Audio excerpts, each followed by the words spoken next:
I want to first of all correct a record that Deputy McGrath failed to correct, and that is that from the get-go, People Before Profit were the most vocal opponents of the carbon tax. On the Climate Action Committee, and Eamon Ryan can be witness to this, I got a lot of research done. I got Vincent de Paul and MABS in to talk about energy poverty and why it is that taxing people to the hilt will not reduce emissions, and we provided international evidence of the same and issued a minority report on the Climate Committee based and pivoted around the need to get rid of the carbon tax. So I think the Ural Independents need to get a fact checker on many levels, actually. So I want to take up the questions, the ideological questions that Minister Ryan has proposed, but I'm going to do it in my own way. Yesterday, the debate was interesting around housing because what was absent from it was any mention of politics or ideology. And until the Minister spoke, there was mostly an absence of politics or ideology from the previous Minister and a big absence of any other government speakers. So what we're seeing here is an attempt yesterday to present the housing crisis as an unfortunate set of events. On the one hand, you had this unfortunate set of events, including the war, COVID, the current mess we're in, and on the other side, you had a decent man who was being unfairly blamed by us on the opposition. Now we see the same effort happening here, that we're in this current mess because of a series of unfortunate events, and the government motion, counter-motion to this one, really restates the position that the government have, that we're going to keep doing business as usual, relying on the market to deliver, knowing all the time that the market is part of the problem. Some may think that our energy crisis is a lack of investment in LNGs, some do in this House, or because we stopped drilling and exploring for oil and gas, or some like the junior minister in this House who has taken to social media and the airwaves to champion LNGs and live cribs, either don't believe that or care about climate change, and that's fair enough if they don't believe in it or care about it, and others think that the crisis would not exist were it not for Putin's war. Others want to blame it on the sun not shining and the wind not blowing. The reason we believe the energy crisis in front of us is because of political decisions that were taken here in this House and across the EU in the 1990s and in the year 2000. It lies in the economic and social policy of the 80s and 90s in the era of Reagan and Thatcher, when there was a revolution, a neoliberal revolution, and its aim is then as now. And when the rhetoric is stripped away, the aim was to privatise, to deregulate every industry, to boost profits for private investors and to tax jobs, unionise jobs and conditions. The political and social aim of neoliberalism is to entrench a shift in favour of private vested interests over the public good and the interests of society and indeed workers. It won and it succeeded. And we live in a world that's dominated by that ideology, dominated by political, economic and social discourse, so much so that many here, including you, Minister, don't believe that it exists. You see this world as a natural order, like the air we breathe, that we don't ever question it. That revolution promised people cheaper goods, more efficiency, greater wealth, but it universally failed. And instead, we have fast-tracked environmental destruction, climate change and the spiralling of social and economic catastrophe more generally.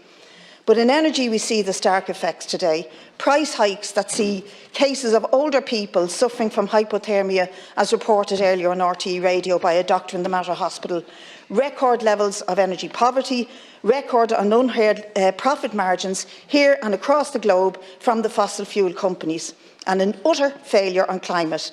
A boom in fossil fuel infrastructure, new gas projects, record emissions and record levels of CO2 in the atmosphere. This crisis is not a series of unfortunate events. It's the logical outcome of political decisions taken here and across the world to prioritise profit over people and public goods. When Fianna Fáil and Fine Gael joined in enthusiastically in this neoliberal revolution, they passed laws which changed the not-for-profit remit of the ESB, a singularly successful energy company which had done what no private or not-for-profit company could have done, and it provided the cheapest, most efficient energy supply in Europe and electrified a huge chunk of rural society. The laws that were passed here into the 2000s and replicated across the EU paved the way for massive profiteering that we are witnessing today. for the failure to invest at scale and the pace needed in renewable energy, for the climate failure, for the price hikes that are driving more and more people into energy poverty and literally into hypothermia. This motion is part of a fight against those disastrous political choices, those historic political choices that are accepted as the norm today. And I am asking Sinn Féin to take a position here, a position with us and on the right side of history, and vote for this motion. We can and we must take the control of energy and other areas of society back into public ownership. We can and we will have a housing policy that is not based on the profits of developers and builders, but on the needs that people have for shelter and for safe and decent accommodation. And we can and we must take back control of energy and have a supply of energy and heat that is based on the needs of people and not on the needs of profits of energy generators or the fossil fuel corporations. And we must take control of our national and renewable energy sources, of wind and solar, of tidal power, and reverse the present policy of privatisation of renewable energy. That, Minister, is the best guarantee of us being able to keep CO2 levels, emissions down, to begin to really decarbonise society, and at the same time provide everybody with affordable clean energy. And of course it would mean that we could start to electrify our bus fleet, all our public buildings, and do so in a clean way. And I just want to finish by saying that we may lose this today with the government counter motion, we expect to, but this is the start, not the end, of a debate that has taken place both nationally and globally on the need to nationalise power and the energy system. It has taken place in academia, it has taken place in science, and in the new year, People Before Profit will launch a document around which we will continue to campaign for the need to nationalise the energy sector. We're not going to give up with one motion here that will be defeated by a majority government which doesn't really look at politics and science in the way it needs to be scrutinised.